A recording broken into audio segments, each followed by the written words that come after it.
తెలంగాణలో మళ్లీ వచ్చేది కేసీఆర్ సర్కారేనని దుబ్బాక ఎమ్మెల్యే కొత్త ప్రభాకర్ రెడ్డి అన్నారు. మున్సిపల్ ఎన్నికల్లో ప్రచారంలో భాగంగా సిద్దిపేట జిల్లా దుబ్బాక మున్సిపల్ పరిధిలోని 7, 8, 9 వార్డుల్లో అభ్యర్థులతో కలిసి ప్రచారం నిర్వహించారు.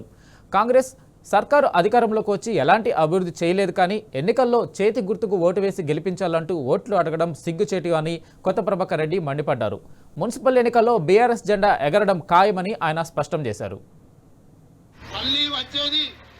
కారు గుర్తు కేసీఆర్ మళ్ళీ ముఖ్యమంత్రి అవుతాడు. మళ్ళీ నేనే ఉంటా మీ ఆశీస్సులతోటి. తప్పకుండా మాటిస్తున్నా. ధర్మాజిపేటల ముగ్గురిని యువకులను, ముగ్గురు బిడ్డలను కారు గుర్తు మీద ఓటేసి నాకు అప్పచెప్పుర్రి, నలుగురిని అప్పచెప్పుండ్రి. చేరపురంలో సంధ్యమ్మ కూడా ఉంటది, మీరు 3 ఉంటారు. ఈ 4గురిని గెలిపి దయచేసి మీ అందరి చేతులెత్తి దండం పెడుతున్నారు. ఎందుకోసం అంటే ఇంకా 5 ఏళ్ళు, ఇంకా 2 ఏళ్ల తర్వాత వచ్చేది మన సర్కారే కాబట్టి బ్రహ్మాండంగా నిధులు తెచ్చి బాధ్యత నేను తీసుకుంటా. మీరు ఒక్కటి ఆలోచించాలి. దున్నపోతు కట్టేస్తే బర్రెకు పాలు లేదు. టీఆర్ఎస్ కు కారు గుర్తు మీద ఓటైండ్రి. నేనే వస్తా. 16వ తారీఖు నాడు చైర్మన్ ఎలక్షన్ అయిపోతుంది. 20 తారీఖు నాడు వస్తా.